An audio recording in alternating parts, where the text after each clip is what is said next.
Hello everyone, मैं ओम प्रकाश प्रजापति। आज true media के पॉडकास्ट के माध्यम से हम आपको एक और मेहमान से मिलवाने लाए हैं। आप हैं कवि, साहित्यकार, लेखक, शिक्षाविद, एक जुझारू शिक्षक नेता, उपन्यासकार प्रोफेसर विकास शर्मा जी। आप विभिन्न मुद्दों पर बेबाकी से बोलते हैं और रोजाना प्रिंट मीडिया, इलेक्ट्रॉनिक्स मीडिया में छाए रहते हैं। प्रोफेसर विकास शर्मा जी, आपका ट्रू मीडिया पॉडकास्ट में हार्दिक अभिनंदन है, स्वागत है। जैसा कि ट्रू मीडिया की परंपरा है, हम पॉडकास्ट में प्रश्नों के चलते हैं। हमारा पहला प्रश्न है आपके लिए, क्या आपके किसी विशेष लेख या घटना में अपने लेखन को प्रेरित किया है? प्रजापति जी, मैं विद्यार्थी काल से मेरा लेखन की तरफ रुचि रही है जी। जब मैं कभी अपनी पुरानी यात्रा की बात सोचता हूँ जी। तो मुझे स्मरण हो आता है कि मैं जब बीए प्रथम वर्ष में एसएसवी कॉलेज हापुड़ का विद्यार्थी था जी। तो मैंने प्रथम बार अंग्रेजी डिबेट में पार्टिसिपेट किया। क्या बात है। उससे पहले मैं हिंदी डिबेट्स में पार्टिसिपेट किया करता था जी। जैसा कि हमारे परिवार में सब लोग विद्यार्थी काल में डिबेटर रहे हैं। जब मैं बीए फर्स्ट ईयर में डिबेट में मैंने पार्टिसिपेट किया इंग्लिश डिबेट में, तो आई गॉट फर्स्ट प्लेस। और जब वो प्लेस प्राइज मिला मुझको, तो उस प्राइज़ में मुझे 2 किताबें मिली जी। और एक किताब फ्रेंच राइटर एल्बर्ट कामू की किताब थी, द प्लेग जी, और एक चेक गणराज्य के एक लेखक हैं बड़े प्रसिद्ध, काफ्का, उनकी किताब थी। तो मैंने बीए फर्स्ट ईयर में किताब पढ़ी, दोनों किताब। उनसे मैं बहुत प्रभावित हुआ और कामू से विशेष प्रभावित हुआ जी। कामू 17 वर्ष की आयु में कामू की समझ में ये बात आ गई थी कि लेखन ही उनका जीवन है। वाह। और उनका जो उपन्यास प्लेग था, उसको पढ़कर मेरी सारी चेतना बदल गई। कामू बड़ी गरीबी में रहे, उनके पिता का निधन युद्ध में हो गया था और उनके जो अंकल थे, चाचा थे, वो पैरालिसिस शायद उन्हें हो गया था। बड़ी गरीबी में रहे और उन्होंने लगा कि वो अध्यापक बनना चाहते थे जी जी। उसके बाद घर में क्योंकि हिंदी का साहित्य बहुत ज़्यादा था, तो गुनाहों का देवता धर्मवीर भारती का उपन्यास, वाह, उस किशोरावस्था में उसने मुझे बहुत आकर्षित किया। और अमृता प्रीतम की रिवेन्यू स्टैम्प, रसीद टिकट, तो मेरी प्रिय एक पुस्तक थी। क्या बात। और धीरे धीरे पुस्तक पढ़ता रहा। जब बीए प्रथम वर्ष में से बीए सेकेंड ईयर में आया तो अंग्रेजी साहित्य के रोमांटिक कवियों ने बहुत प्रभावित किया, स्पेशली जॉन कीट्स ने, जो मेरा आज तक प्रिय कवि है। और धीरे धीरे साहित्यिक यात्रा बड़ी होकर शुरू हुई। वाह वाह वाह वाह, बहुत अच्छा आपका अनुभव रहा पुस्तकों के प्रति, बहुत अच्छा। और हम आगे बढ़ते हैं प्रश्नों की ओर। जैसा कि साहित्य समाज को प्रभावित करता है, क्या आपने अपने लेखन में समाज के किसी मुद्दे को उठाया है? साहित्यकार समाज में रहता है जी, और समाज से प्रत्यक्ष और अप्रत्यक्ष तरीके से प्रभावित होता है। ये वास्तविकता है कि लेखक बिना समाज के नहीं रह सकता और समाज की घटनाओं पर उसकी अच्छी पकड़ होती है। अनेक घटनाएं मुझे प्रभावित करती रही हैं।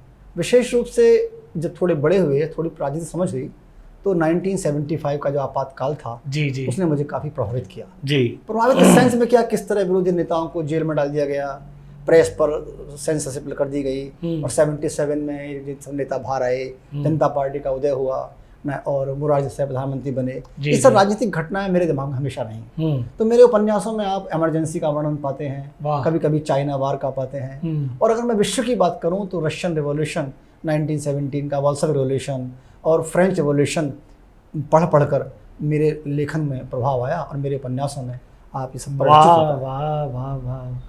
प्रोफेसर साहब, आपने बहुत अच्छी जानकारी दे रहे हैं। हमारे दर्शक सुन रहे हैं, आपको बड़े तालीनता से सुन रहे हैं और लाइक और कमेंट्स भी कर रहे हैं। मैं यहाँ दर्शकों का भी आभार व्यक्त करूँगा।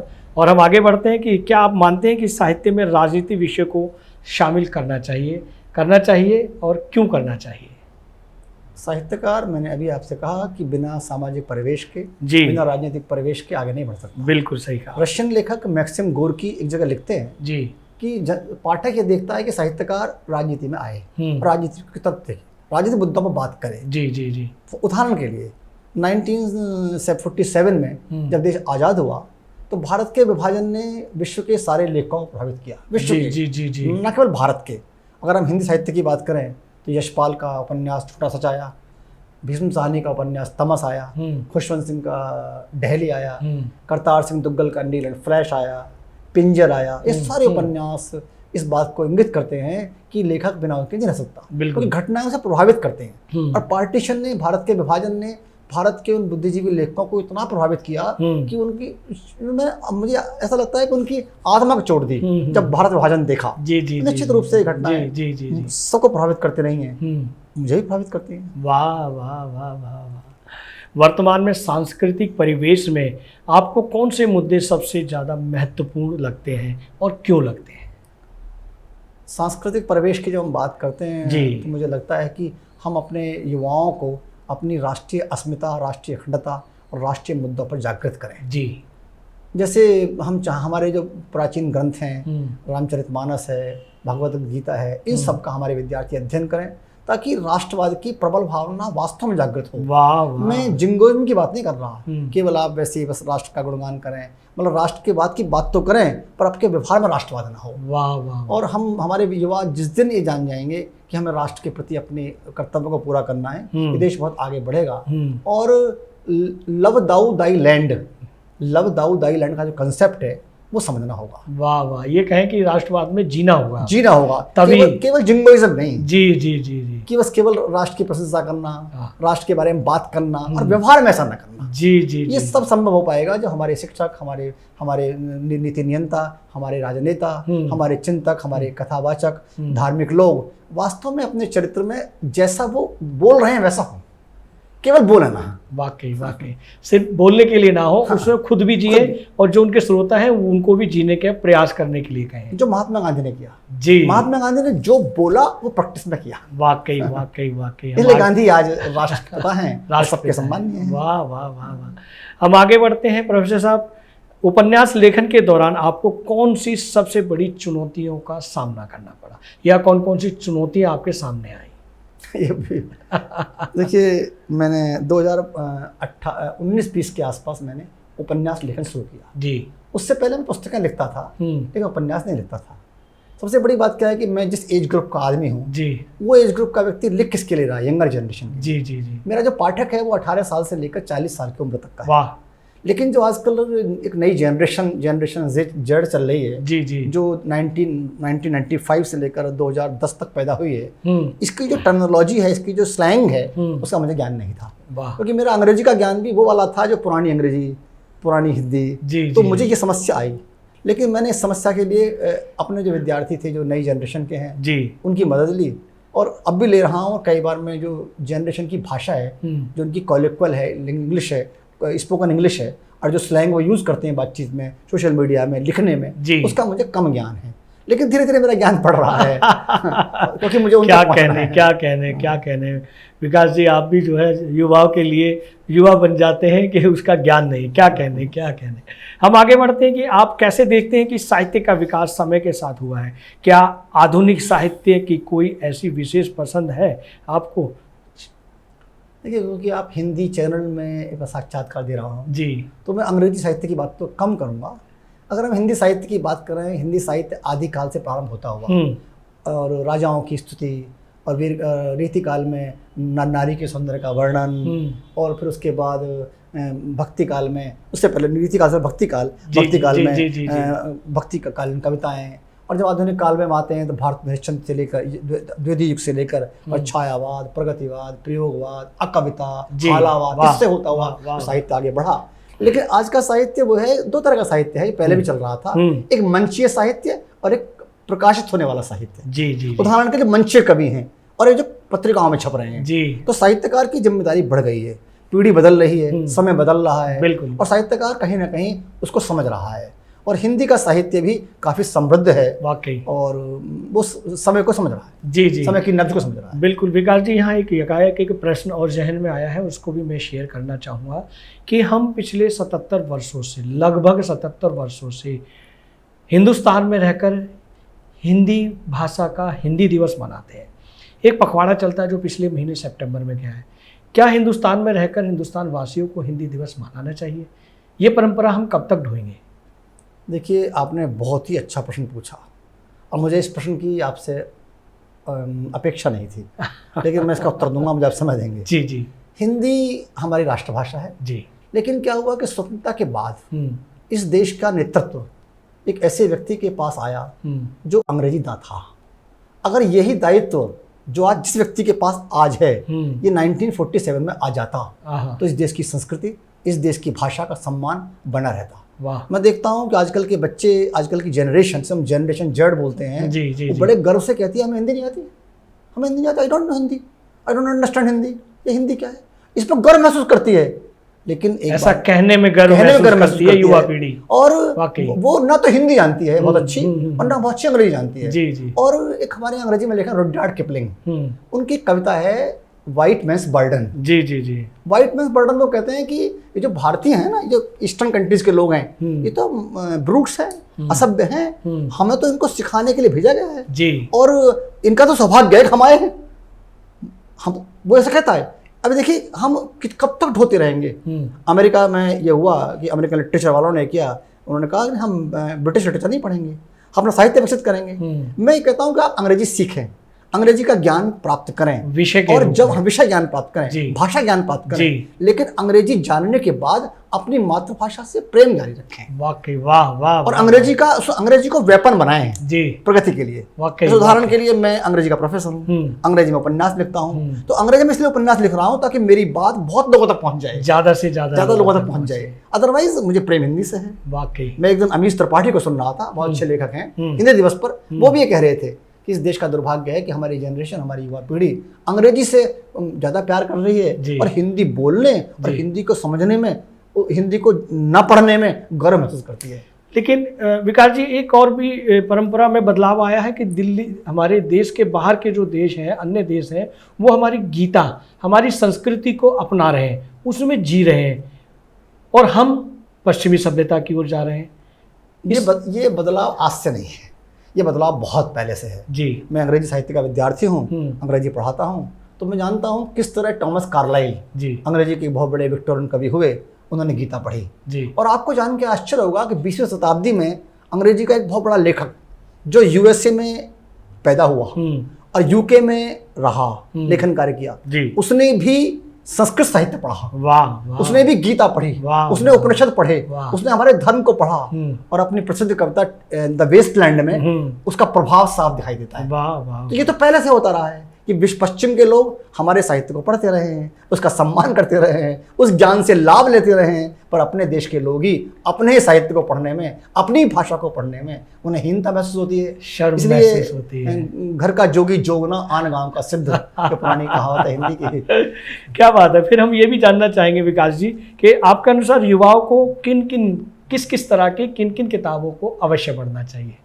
देखिए, मैं ये कहता हूँ कि युवाओं को साहित्य अवश्य पढ़ना चाहिए। वाकई वाह वाह। और अगर आपको प्रेम के बारे में जानना है, जो आज का युवा प्रेम के जाल में फंसा पड़ा है और सोच रहा है हम बहुत बड़े प्रेमी हैं, तो उसको धर्मवीर भारती का उपन्यास गुनाहों का देवता पढ़ना चाहिए।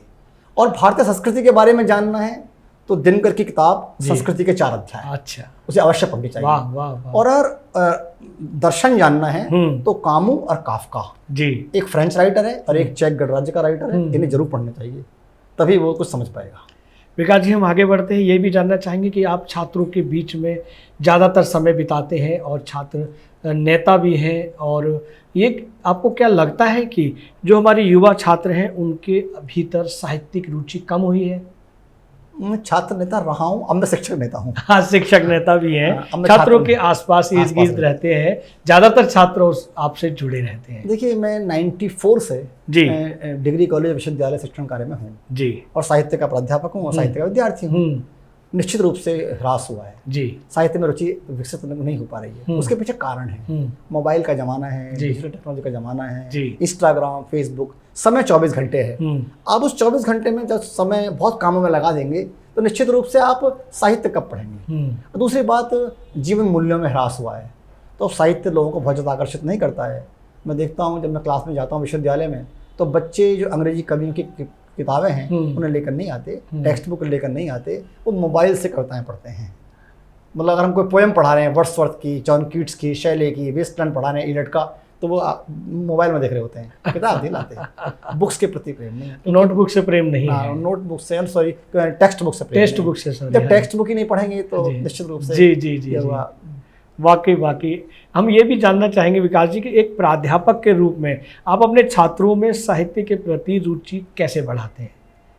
मैं लगातार लगभग 25 वर्ष से 20 वर्ष से जी छात्रों में रुचि जागृत करने के लिए साहित्य के प्रति सेमिनार का आयोजन करता रहता हूँ, कॉन्फ्रेंस कराता हूँ, और जब विद्वान प्रोफेसर विश्वविद्यालयों के आते हैं, कोई पीएचडी का वावा लेने आता है, कोई किसी काम से आता है, तो मैं उसका लेक्चर करा देता हूँ, टॉक करा देता हूँ डिफरेंट विषयों पर। क्या बात है। सोचता हूँ इनसे इनका ज्ञान बढ़ेगा, नए नए लोग इनको आए जानेंगे और नए नए विषयों के बारे में उनको पता होगा। जी जी। और कुछ हद तक सफल भी हूँ जी, लेकिन बहुत सफलता नहीं है। कुछ परिवर्तन आपको इस तरह के कार्यशालाएं करने से परिवर्तन दिखता है छात्रों के बीच में? परिवर्तन आंशिक है, बहुत ज़्यादा परिवर्तन नहीं है। जी जी जी, मैं उससे बहुत ज़्यादा प्रसन्न नहीं हूँ। विकास जी, हम आगे बढ़ते हैं। आपके आगामी लेखन और शोध परियोजनाओं में क्या क्या है? आगामी जी, आजकल मैं LGBT क्वेयर स्टडीज़ पर एक किताब लिख रहा हूँ। वाह। और इसके लिए मैं कुछ साहित्य पढ़ रहा हूँ। और मैं जो हमारा अंग्रेजी का मेन स्ट्रीम लिटरेचर है उसमें जिस तरह LGBT और क्वेयर स्टडीज़ को इग्नोर किया गया है, उन्हें प्रमुखता नहीं मिली है, उस पर एक क्रिटिकल बुक, एक रेफरेंस बुक पर काम कर रहा हूँ। और मुझे उम्मीद है वो किताब फरवरी 2025 तक मार्केट में आ जाएगी। वाकई वाह वाह वाह। आपको अग्रिम शुभकामनाएं, ट्रू मीडिया समूह की ओर से भी आपको शुभकामनाएं। हम आगे बढ़ते हैं। विकास जी, के आपके उपन्यासों पर अनेक शोध कार्य हो रहे हैं, इससे आपको क्या महसूस होता है? क्या यह आपके लेखन में किसी तरह का बदलाव आता है इससे? निसंदेह मेरे उपन्यासों पर भारत के विभिन्न विश्वविद्यालयों में जी लगभग 50 के आसपास शोध कार्य चल रहे हैं जी, और 4 शोध कार्य पूरे हो चुके हैं। शोधार्थी एक आलोचक होता है और मैं हिंदी के एक बड़े प्रसिद्ध लेखक हैं डॉक्टर नगेंद्र, दिल्ली विश्वविद्यालय में प्रोफेसर रहे, अच्छे समीक्षक हैं। जी जी जी। उन्होंने एक निबंध लिखा है आलोचक की आस्था। उसमें कहते हैं मैं व्यवसाय से आलोचक हूँ। मुझे लगता है शोधार्थी और शिक्षक और पत्रकार ये व्यवसाय से आलोचक हैं जी, और आलोचक बहुत आवश्यक हैं। और ये शोधार्थी मुझे निश्चित रूप से कहीं ना कहीं बताते हैं कि मैं कहाँ कमी है मेरे लेखन में और कहाँ मैं सुधार कर सकता हूँ। वाह वाह वाह वाह वाह, ये तो आत्ममंथन भी है आपका, ये भी आत्ममंथन, इंट्रोस्पेक्शन है। जी जी जी जी जी। हम आगे बढ़ते हैं कि क्या आपको लगता है कि आपके उपन्यासों में क्या विशेषता है जो शोधार्थियों को अपनी ओर आकर्षित करती है? देखिए, मैं अपने उपन्यासों की विशेषता स्वयं बताऊंगा तो ये कहा जाएगा self page has no recommendation. लेकिन कहीं ना कहीं आत्मविश्वास होता है कि मैं आज के ज़माने में जो युवा महिलाएं हैं, खासकर अर्बन वुमेन, वो मेरे नोवेल का मेन क्षेत्र है। शहरी महिलाएं जी जी, जो नौकरी कर रही हैं, अच्छे पदों पर हैं, एंटरप्रेन्योर हैं, प्रोफेसर्स हैं, डॉक्टर्स हैं, मेरा मूल विषय है। और मैं युवा पीढ़ी को अपने उपन्यासों में बताने का प्रयास कर रहा हूँ कि संघर्ष से ही कुछ रास्ते मिलेंगे, परिश्रम से कुछ मिलेगा, वाकई, और शॉर्टकट से काम चलने वाला नहीं। वाकई वाकई। क्या आप अपने उपन्यासों को एक साहित्यिक विरासत के रूप में भी देखते हैं? ये प्रश्न भी काफ़ी कठिन है क्योंकि किसी भी लेखक का मूल्यांकन उसके बाद होता है। जी, बहुत सारे लेखक लिख रहे हैं भारतीय अंग्रेजी साहित्य लेखन में, भारतीय अंग्रेजी उपन्यास लेखन में। मैं समझता हूँ लगभग पूरे देश में 500 लोग इस समय लिख रहे होंगे, कम से कम 500। तो हम ये कैसे पता पड़ पाएगा कि मेरा इतिहास में मुझे कहीं सम्मान देगा या मेरा कहीं स्थान आएगा? और देखिए, आप गोपाल दास नीरज का नाम भी इतिहास में एक लाइन में, एक सेंटेंस में आ गया था हिंदी जी जी जी, इतना लिखने के बाद भी। और मैं समय इसका निर्णय करेगा, मैं निर्णय नहीं कर सकता। वाह वाह वाह, बहुत अच्छी बात है विकास जी। हम यहाँ दर्शकों को ये भी दिखाना चाहेंगे कि आपकी अनेक पुस्तकें हैं जो ट्रू मीडिया समूह ने पढ़ी हैं, जिनके कई अनुवाद हुए हैं तमाम विषयों में, तमाम भाषाओं में, जो स्त्री लेखन पर भी विशेष हैं। और ये जो डायमंड बुक्स ने इनको बड़ी प्रायोरिटी दी है और वो विशेष कर छापते हैं। और अनेक और भी पुस्तकें मेरे पास हैं, मेडिसिन लाइट इवेंट्स पर भी हैं, और बहुत सारी पुस्तकें आपने लिखी हैं जो बहुत ही चर्चित रही हैं। और इन्हीं पुस्तकों के माध्यम से अनेक शोधार्थी शोध कर रहे हैं, जिसमें आपने बताया कि 50 से ज़्यादा शोधार्थी शोध कर रहे हैं। यही आपकी धरोहर है। जब जैसा आपने बताया कि मैं कैसे कहूँ कि ये मेरा साहित्य लेखन या उपन्यास जो विरासत के रूप में देखा जाएगा, ये बिल्कुल भविष्य में ये देखा जाएगा कि ये एक विरासत के रूप में आप लिख रहे हैं। और ये तो आपके परिवार में जितने भी सदस्य हैं ये विशेषकर ये कार्य कर रहे हैं। आपको और आपके परिवार को ट्रू मीडिया समूह की ओर से बहुत बहुत शुभकामनाएं, अग्रिम शुभकामनाएं कि आप ऐसे ही निरंतर आगे बढ़ते रहें, ऐसे ही शिखर तक आप पहुंचते रहें। हम आगे बढ़ते हैं विकास जी प्रश्नों की ओर कि क्या आपके उपन्यासों पर शोध करने वाले छात्र आपसे संवाद करते हैं? हाँ, मेरे पास फ़ोन आते हैं, दूर से जाते हैं, जैसे इंदौर से, भोपाल से, लखनऊ से, ब्रजस्थली से शोधार्थी फ़ोन करते हैं। जी जी, और मुझसे पूछते हैं कि आप यहाँ क्या कहना चाहते हैं। जी, कभी कभी साक्षात्कार भी लेते हैं, कभी कोई क्वेश्चनएयर भी भेजते हैं। और जो आसपास के लोग हैं मेरे विभाग में आते हैं जी, और मेरा साक्षात्कार लेते हैं और जो समस्याएं होती हैं उनसे जी जी जी जी जी, वाह वाह वाह वाह वाह। जैसा कि हम आगे बढ़ते हैं कि क्या आपने कभी अपने उपन्यासों पर लिखी पुस्तकों, शोध प्रस्तुतियों या पुस्तक समीक्षा को पढ़ा है? उनका आपके लिए आपके जीवन पर, आपके लेखन पर क्या महत्व है? हाँ, जब कभी मेरी आलोचना बहुत ज़्यादा हो रही होती है और मैं बहुत ज़्यादा दुखी होता हूँ आलोचनाओं से, कभी कभी मतलब सकते हैं बड़ा हार्ट फील करता हूँ, तो मैं अपने ऊपर लिखी किताबें पढ़ता हूँ। मेरे ऊपर 8 किताबें आ चुकी हैं, शोध पुस्तकें आ चुकी हैं, पूरी पुस्तकें। वाह वाह, पर्सनैलिटी बेस पर? नो, मेरे उपन्यासों पर, जी जी, जो बड़े बड़े प्रोफेसर ने लिखी हैं। जी जी, तो कई बार उन्हें खोल लेता हूँ अपनी लाइब्रेरी में बैठकर, ये देखने के लिए कि ये लोग मेरे बारे में क्या कह रहे हैं, मेरे उपन्यासों के बारे में, क्या मैं अच्छा लिख पा रहा हूँ। तो कभी कभी खुश हो लेता हूँ उन दुखद क्षणों में जब कभी सुनता हूँ आलोचना, और ये भी सोच लेता हूँ क्या कमी रह गई है, ये किस कमी की ओर इंगित कर रहे हैं। तो निश्चित रूप से वो 8 संदर्भ पुस्तकें, रेफरेंस बुक और वो शोध पत्र मेरे लिए एक ज्ञान का काम करते हैं, गाइडलाइन देते हैं कि कैसे लिखना है। बहुत अच्छे, बहुत बढ़िया, बहुत भाग्यशाली हैं आप। आपको, आपके साथ आलोचक मिले हुए हैं। आलोचक सभी को नहीं मिलते हैं। यहाँ आलोचकों के लिए प्रश्न करना चाहेंगे कि उपन्यासों की आलोचना करने वाले आलोचकों के बारे में आप क्या सोचते हैं? आलोचक कभी कभी ज़्यादा बिटर हो जाते हैं, और मुझे अगर अंग्रेजी साहित्य में एक लेखक हुए हैं टॉमस हार्डी, जी जी जी, वो उपन्यासकार थे। उनका एक अंतिम उपन्यास था जूड द ऑब्स्क्योर। जी, उस उपन्यास का इतना क्रिटिसिज्म हुआ कि उन्होंने उपन्यास लिखना ही बंद कर दिया। मुझे कभी कभी डर लगता है कि कभी कभी आलोचक इतना ज़्यादा मेरे पीछे पड़ जाते हैं, मुझे लगता है कि ऐसा ना हो कि मुझे उपन्यास लिखने का मन ही ना करे। जी, और कभी कभी आलोचना बड़ी अच्छी होती है। आलोचक तटस्थ होना चाहिए, आलोचक को किसी के प्रति बिटर नहीं होना चाहिए। जी, तो ये मैं झेल रहा हूँ। और जब मेरा पहला उपन्यास राह के पत्थर आया था, जी, तो उसका इतना क्रिटिसिज्म हुआ कि मैं कई रात सो भी नहीं पाया। ओहो, बहुत मैं तनाव में रहा कि मुश्किल होता है उनसे उबरना। क्या क्या क्या ये आलोचक हमें कुछ सिखाते हैं, हमें सकारात्मक बनाते हैं, या हमारे आत्मविश्वास को और प्रबल बनाते हैं? कतिपय आलोचक आपको सकारात्मक बनाते हैं, कतिपय आलोचक आपको दुखी करते हैं। और अंग्रेजी में कवि हैं जॉन कीट्स, उनकी मृत्यु ही इसलिए हो गई थी कि उनका आलोचक बहुत ज़्यादा परेशान कर रहे थे। और उस समय इंग्लैंड की 2 पत्रिकाएं थी, क्वार्टरली रिव्यू और ब्लैकबर्ड मैगजीन। उन्होंने एक पेपर छापा था उनके खिलाफ, the Cockney school of poetry. और बाद में अंग्रेजी कवि शैली ने उनके बारे में कहा था वल्चर क्रिटिक्स हैं, गिद्ध की तरह पीछे भागते हैं। कभी कभी क्रिटिक्स गिद्ध की तरह परेशान करते हैं। सही कह रहे हैं आप। कुछ करते हैं तब भी कुछ ना कुछ होता है, कुछ नहीं करते तब भी कुछ ना कुछ ऐसा होता रहता है। विकास जी, हम आगे बढ़ते हैं कि एक शिक्षक नेता के रूप में आपके अनुभव के अनुसार अपने लेखन साहित्य के प्रति दृष्टिकोण से कैसे प्रभावित होते हैं? क्योंकि मैं शिक्षा से जुड़ा हुआ हूँ और मेरा पूरा परिवार उच्च शिक्षा से जुड़ा हुआ है। जी जी, तो मेरे उपन्यासों में ज़्यादातर विश्वविद्यालय कैंपस, शिक्षा व्यवस्था, प्रोफेसर्स, टीचर्स, स्टूडेंट्स, ये ज़्यादा रहते हैं। और जो मेरे अनुभव पिछले लगभग 30 वर्षों के एक डिग्री कॉलेज के प्राध्यापक और विश्वविद्यालय के प्राध्यापक के रहे हैं, वो मेरे उपन्यासों में परिलक्षित होते हैं। तो क्योंकि मैं उन्हीं में रहता हूँ, वही सेमिनार अटेंड करना, सेमिनार कराना, लेक्चर देने जाना, क्लास पढ़ाना, वो सब दिखता है। जी जी जी जी, वो अनुभव दिखता है। वाकई वाकई वाकई। विकास जी, आज के समय में शिक्षकों की भूमिका और स्थिति से क्या बदलाव आया है और क्या बदलाव आने वाला है?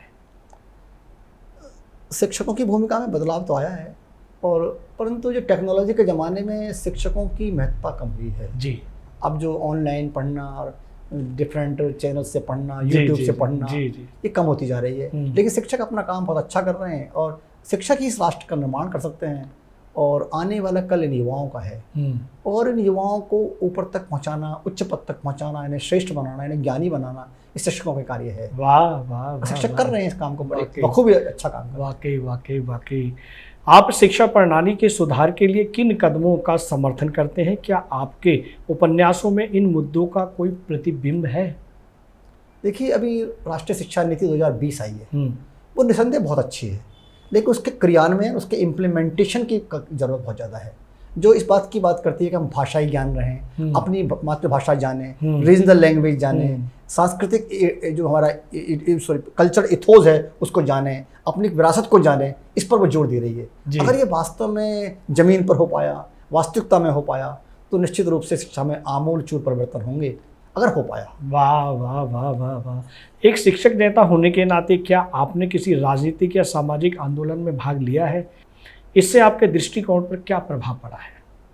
देखिए, मैं 2004 से सक्रिय शिक्षक राजनीति में रहा हूँ। जी, 4 से पहले भी मैं शिक्षक पदों पर नहीं था संघों के, लेकिन शिक्षकों लड़ता रहता था, संघर्ष करता रहता था।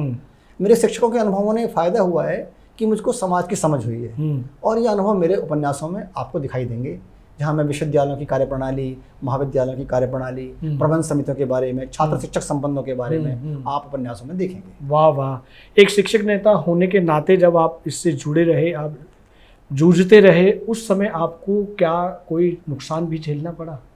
नुकसान बहुत झेलने पड़े हैं। आप थोड़ा मुझे समय दें जी और मुझे बोलने दें तो अरे स्वागत है, अभिनंदन। देखिए, जब मैं विद्यार्थी शिक्षक नेता के रूप में मैंने जब भी समस्याओं का मुकाबला किया है जी, मुझे याद है कि 2008 में जब मैं मेरठ विश्वविद्यालय में शिक्षक संघ का संयुक्त मंत्री और प्रेस प्रवक्ता था जी, तो एक बार एक कुलपति हुआ करते थे, बनारस के थे, BHU के, IIT से आए थे, फिजिक्स के आदमी थे।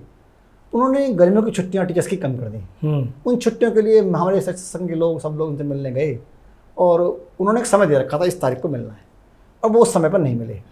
और विश्वविद्यालय के प्रेस प्रवक्ता जो आजकल हिंदी के प्रोफेसर हैं यूनिवर्सिटी में, उनका फ़ोन आया, आप भी जानते हैं उनको, कि कुलपति जी बाहर हैं, आपसे नहीं मिल सकते। हम लोग विश्वविद्यालय पहुंच चुके थे, 50-60 लोग। हमें ये बहुत बुरा लगा कि आपने हमें समय दिया, 9 जिलों के टीचर्स यहाँ आए, तो हम सब शिक्षक नेता और मैं खुद उनके साथ कुलपति के चैम्बर में धरने पर बैठ गए। कुलपति ने हमारे खिलाफ शिकायत की मेडिकल थाने में कि ये लोग विश्वविद्यालय का इन्होंने शांति भंग की, इन्होंने हमारे गमले तोड़े और हमारे खिलाफ हमें एक्शन हुआ। और लास्ट में ये हुआ कि उन कुलपति ने मुझको हमेशा के लिए विश्वविद्यालय के परीक्षा कार्यों से डिबार कर दिया और मुझे हाई कोर्ट जाना पड़ा। हाई कोर्ट ने मुझको बहाल किया और उन पर कंटेम्प्ट लगा विश्वविद्यालय के ऊपर। और हाई कोर्ट ने अपने डिसीजन में बहुत अच्छी बात कही। हाई कोर्ट ने कहा कि एक शिक्षक राजनीति के लिए एक शिक्षक को डिबार करना ये अपने आप में गलत है। तो ऐसे बहुत सारे उदाहरण हैं जब मैं शिक्षकों की समस्याओं में लड़ता रहा हूँ। और वर्तमान में भी मैं अपने उपन्यास ये मीडिया रेवोल्यूशन 2030 में जी नोवेल रखा है ये वाला, इस उपन्यास में भी मैंने थोड़ा सा जिक्र किया विश्वविद्यालय के कुलपतियों के बारे में, और बहुत ज़्यादा भी नहीं किया। ये लिखा सिर्फ कि कुलपति करप्शन के चार्जेस फेस कर रहे हैं। इस पर भी मैं आजकल अपनी जो वर्तमान कुलपति हैं उनके कुप्रभाजन को झेल रहा हूँ। उनसे काफ़ी नाराज़ हैं और कहीं ना कहीं कोशिश करती रहती हैं मुझे कहाँ फंसाया जाए, कहीं उलझाया जाए, मेरे समस्याएं पैदा की जाएं इस उपन्यास में। वाह वाह वाह वाह वाह, क्या बात है। झेलने ही पड़ते हैं। बिल्कुल विकास जी, हम आगे बढ़ते हैं। आजकल हिंदू धर्म के विषय में लोग कुछ भी अनाप शनाप बोलते हैं, इस विषय पर आप क्या कहना चाहेंगे? इसे कैसे रोका जा सकता है? देखिए, इस देश में हिंदुओं के बारे में उल्टा सीधा बोलने की पुरानी आदत बन गई है जी। और क्योंकि एक हिंदू सहिष्णु धर्म है, हम लोग सहिष्णु हैं, तो हमारी सहिष्णुता का लाभ उठाते हैं। कभी सोचिए, आप दूसरे धर्म के बारे में एक शब्द बोल दीजिए। आप याद करिए कि एक ज़माने में जब नेहरू प्रधानमंत्री थे तो मोहम्मद साहब की नाक का बाल खो गया था और कश्मीर में दंगे हुए थे। लेकिन आप हमारे देवी देवताओं के बारे में, हमारे धर्म के बारे में कुछ भी बोलते रहें, हम सहन करते रहते हैं जी। क्योंकि हमारे नेताओं ने कैसा माहौल बना दिया है तुष्टीकरण का, उसके हम आदी बन चुके हैं। और हिंदुओं भी की सहनशीलता, उनकी सहिष्णुता, उनका सीधापन, उनका एक उदार हृदय, उसका लाभ सब उठा रहे हैं। लेकिन ये कब तक चलेगा ऐसा? ये जब तक चलेगा जब हिंदू संगठित नहीं होगा, हिंदू अपने बारे में सोचेगा नहीं। हमारा राष्ट्रीय स्वयंसेवक संघ काफी लंबे समय से 100 वर्ष से इस काम को कर रहा है और काफी हद तक सफल रहा है। लेकिन अभी और काम करने की जरूरत है, और खासकर युवा पीढ़ी के बारे में। जो युवा पीढ़ी आ रही है ना, जनरेशन जेड, इसकी चिंता बहुत है मुझे। क्योंकि ये अपने आप को so called modern, post modern, ultra modern के बनने के चक्कर में अपने को हिंदू कहने में भी शर्म आ रही है इसको। जी जी जी, तो मैं हिंदू हूँ। किसी भी हम जातियों में बटे हुए हैं, और जब तक जातियों में बटे रहेंगे तब तक हमारा कोई बहुत अच्छे दिन नहीं दिखेगा। हिंदू भी हिंदू जातियों में ही भी बटा हुआ है, इससे भी बड़ा बिखराव आ रहा है। इसका बिखराव आप देखिए कि आप बांग्लादेश में हमारे साथ क्या हुआ। बिल्कुल। और कोई भी देश का बुद्धिजीवी, कोई भी बड़ा तथाकथित धर्मनिरपेक्ष आदमी नहीं बोला। मुझे तो कभी कभी लगता है कि अगर राष्ट्रीय स्वयंसेवक संघ ना हो तो शायद हमारा रहना ही मुश्किल हो जाए। हम यहाँ रह भी ना पाए। यहाँ विकास जी, आपको लगता है कि RSS को भी कुछ इसमें बदलाव लाने चाहिए ताकि इस तरह की घटनाओं को रोका जा सके? RSS बदलाव की तरफ प्रयास कर रहा है जी। लेकिन RSS ये भी तो दिख रहा है कि देश का जो युवा वर्ग है ना, जो अंग्रेजी पढ़ा लिखा वर्ग है, पब्लिक स्कूलों का बड़ा वर्ग है, इस वर्ग को अपने ओर लाना है। वो RSS की तरफ नहीं आ रहा है। वो एक ट्रेडिशनल टाइप का, मिडिल क्लास, मध्यम श्रेणी का, वो नहीं आ रहा है। हमको इन्हें भी जोड़ना है। क्या इसको बेसिक शिक्षा से जोड़ा जाना चाहिए RSS को हिंदू शिक्षा में, ताकि बचपन से ही इसके जो बच्चे में शिक्षा के गुण आते रहें? नहीं, वो हिंदू शिक्षा की बात तो मैं नहीं कहता, लेकिन अपनी संस्कृति, अपना धर्म, अपनी कल्चर इथोस, ये NEP में आए हैं। लेकिन मैं कह रहा हूँ, क्या इनका क्रियान्वयन वास्तव में हो पाएगा जी? क्या अंग्रेजी स्कूलों के सामने हमारी NEP चल पाएगी? इस पर विचार की आवश्यकता है। वाह वाह वाह वाह। आज के परिवेश में रिश्ते, मानवीय संबंध, मानवीय मूल्यों का ह्रास हो रहा है, इस विषय में आप क्या कहना चाहेंगे? देखिए, मैंने अभी आपको बताया था कि जब मैं बीए प्रथम वर्ष का विद्यार्थी था तो इंग्लिश डिबेट में फर्स्ट आया था जी। तो मुझे 2 किताब मिली थी, द प्लेग, एल्बर्ट कामू का उपन्यास, और एक काफका का उपन्यास मेटामॉर्फोसिस। जी जी जी। मेटामॉर्फोसिस में वहाँ का जो नायक है वो एक दिन सुबह उठता है और वो पाता है कि वो इंसेक्ट हो गया है और वो अब ह्यूमन नहीं मिल सकता। तो उसके जो परिवार में जो रेपुटेशन, जो सम्मान था, वो खत्म हो गया है। हिंदी में जाइए आप, उषा प्रेमदा की कहानी है वापसी, उसे आप पढ़िए। एक व्यक्ति सेवानिवृत्ति के बाद वापस लौटता है अपने घर पर, घर में उसका सम्मान नहीं है। मानवीय रिश्ते बहुत लंबे समय से भारत में चर्चा का विषय है। और मैं सोचता हूँ कभी कभी कि जब अंग्रेजी इंग्लैंड में टी.एस. एलियट वेस्टलैंड लिख रहे थे तो वो कह रहे थे अनरियल सिटी, कि लोग अनरियल हैं, संबंध अवास्तविक हैं। ऐसे वो संबंध इसलिए हो गए हैं कि आजकल मेटलिज्म, भौतिकवाद इतना छा गया है कि हम अपनी इस दौड़ में इतने पागल हो गए हैं, हम मानवीय रिश्ते भूल गए हैं और रिश्ते कमज़ोर होते जा रहे हैं। पारिवारिक रिश्ते, गुरु शिष्य के संबंध, सामाजिक रिश्ते, कभी कभी लगता है कोई किसी का नहीं है, सब अकेले हैं। ये लोनलीनेस, ये आइसोलेशन, ये एलिनेशन, ये एक मानवीय रिश्तों में आ गया है और इस पर भी काम करने की ज़रूरत है। और जो लोग प्रवचनों के माध्यम से कथावाचक के रूप में इस देश में इन रिश्तों को मजबूत कर रहे हैं, रामचरितमानस की कहानी सुनाकर या महाभारत की बातें सुनाकर, वो निश्चित अच्छा काम कर रहे हैं और यही सब चीज़ें रिश्तों को अच्छे बचा पाएंगी।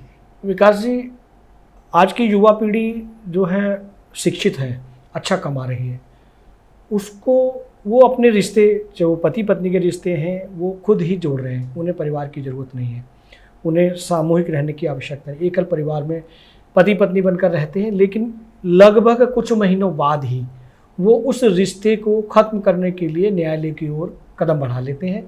और मौजूदा वर्तमान स्थिति में न्यायालय में तलाक लेने की युवा पीढ़ियों की संख्या दिन प्रतिदिन बढ़ती जा रही है। जहाँ रिश्ते खत्म हो रहे हैं, हम रिश्तों की बात करें, इस विषय में क्या कहें? इसका मूलभूत कारण ये है कि युवा फैंटेसी में रह रहे हैं। युवा बॉलीवुड और हॉलीवुड की आप जो फिल्म है, इन्हें अपना आदर्श मान रहे हैं। ये सिर्फ फिल्म है, वास्तविकता नहीं है। हम 1-2% लोगों के जीवन शैली को अपना आदर्श मानकर जब उन्हें ब्लाइंडली इमिटेट करते हैं तो निश्चित संबंध खराब होते हैं। बिल्कुल।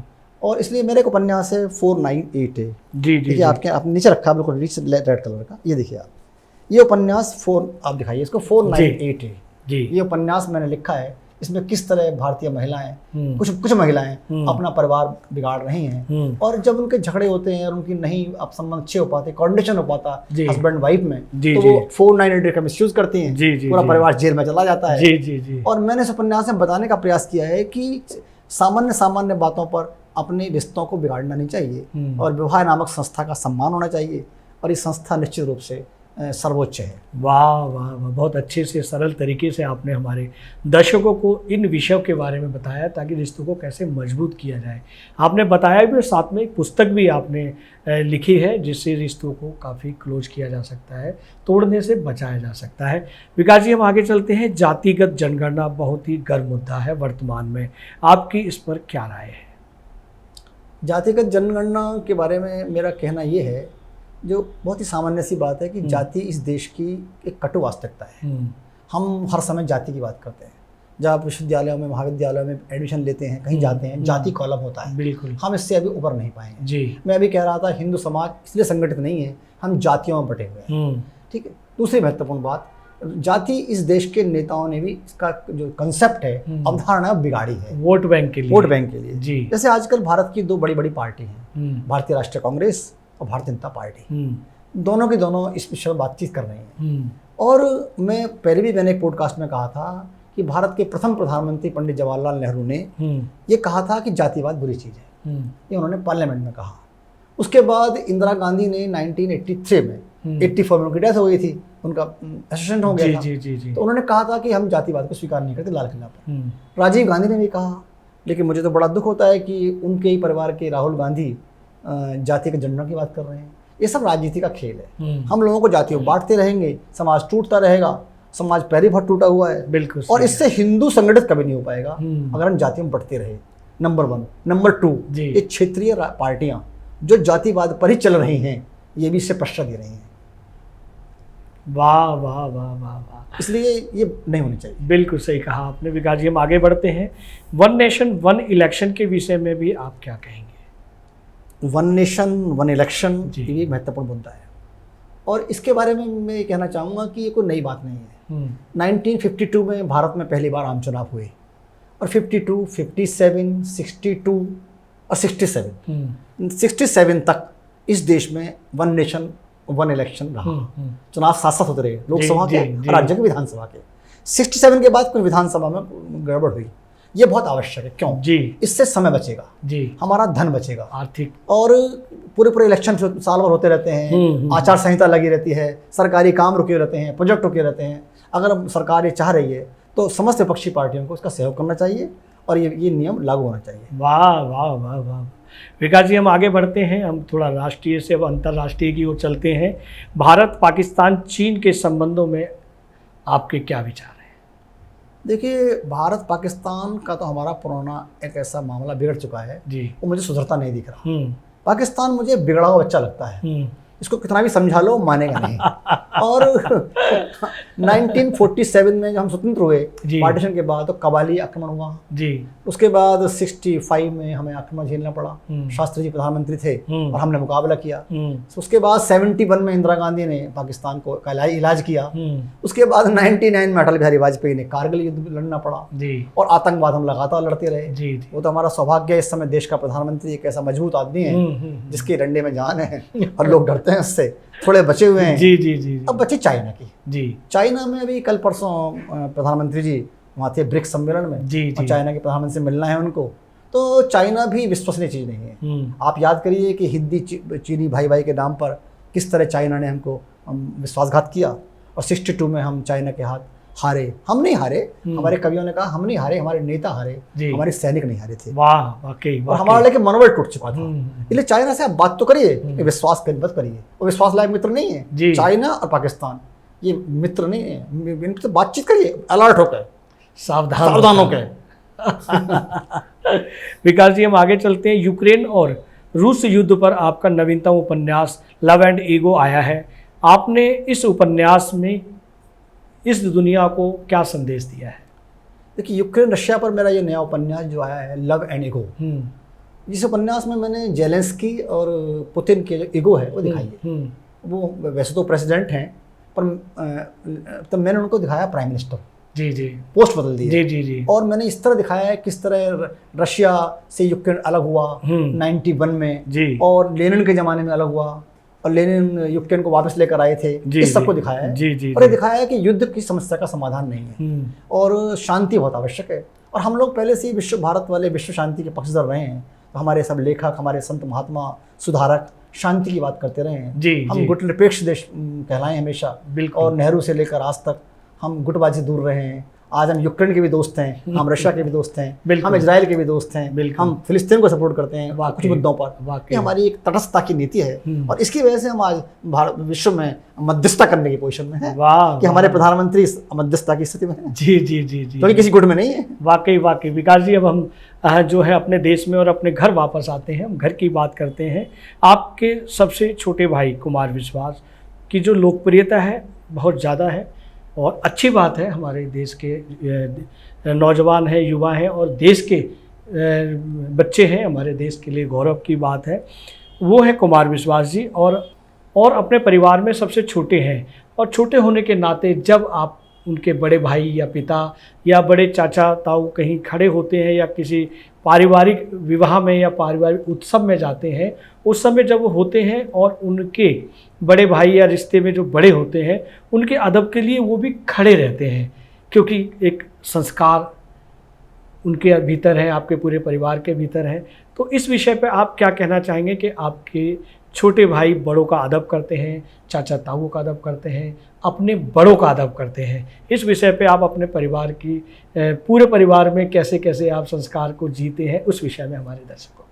ये बहुत ही व्यक्तिगत प्रश्न है जी, लेकिन कुमार एक बहुत संस्कारी है जी, और हम 4 भाई और एक बहन जी। वो सबके पैर छूता है। वाह। और जाते समय भी आते समय भी। वाह। कुमार स्वभाव से विनम्र है और बहुत ही इमोशनल है, बहुत ही सेंसिटिव है। और अगर उसके पास अगर समय है, बहुत व्यस्त रहता है आजकल जी जी, तो अगर कोई भी उसके पहुंच जाए, हम तो भाई हैं, तो तो पूरा समय देता है, वाह। उनकी समस्याओं में रुचि लेता है। उदाहरण के लिए मैं एक बार बीमार पड़ गया था और वो बहुत व्यस्त था और आम आदमी पार्टी सरकार थी, उसमें काम उसमें देख रहा था वो, लेकिन लगातार वो हॉस्पिटल में आता रहा, जाता रहा, मेरा पूरा ध्यान रखता रहा, फोन से खबर लेता रहा। ये उसकी नेचर है संवेदनशीलता की, सेंस ऑफ बिलोंगिंगनेस की। और हम सब भाइयों में नेचर सिखाई गई है कि सबके पैर छूने हैं, बड़ों के जाते समय भी आते समय भी, भाभीियों के पैर छूने हैं। ये परंपरा चली आ रही है और मैं इसे कोई बहुत श्रेष्ठ बात नहीं मानता कि मैं इसके लिए कोई अपने गर्व करूं, हम कोई महान काम कर रहे हैं। अच्छे लोग कर रहे हैं और संस्कार होने चाहिए। और आज की युवा पीढ़ी को कुमार विश्वास जैसे लोगों से ये सीखना चाहिए कि सब कुछ पाने के बाद भी वो कितना विनम्र है और कितना लिबरल है, कितना संस्कारी है। वाह वाह वाह। तो विकास जी, ये भी जानना चाहेंगे कि आपके पिताजी के बाद अभी कौन सी पीढ़ी चल रही है जो ये संस्कार उनमें चल रहे हैं? जो हमारे भतीजे हैं, भतीजियाँ हैं, मेरी खुद की बेटी है, आप उनसे बात कीजिए तो बहुत विनम्र है वो, उनमें कहीं को गर्व नहीं है। क्या? और मैं कभी कभी देखता हूँ कि आज की जो युवा लड़कियाँ हैं, कई लड़कियाँ मुझे मिलती हैं, विद्यार्थी, उनमें इतना घमंड है, इतना एरोगेंस है। उन्हें सबक लेना चाहिए हमारे परिवार के कुछ बच्चों से या कुमार विश्वास जैसे लोगों से कि विनम्रता ही सब कुछ है। विद्या ददाति विनयम विनयात याति पात्रता। वाह वाह वाह वाह। विकास जी, हम चलते चलते एक और अंतिम प्रश्न करना चाहेंगे। ये प्रश्न नहीं है, ये हमारी ज़रूरत है, हमारे दर्शकों की आवश्यकता है, क्योंकि वो देश विदेश के प्रश्नों के जवाबों से वो चिंतित हो चुके हैं। अब वो एंटरटेनमेंट करना चाहते हैं, वो मनोरंजन करना चाहते हैं।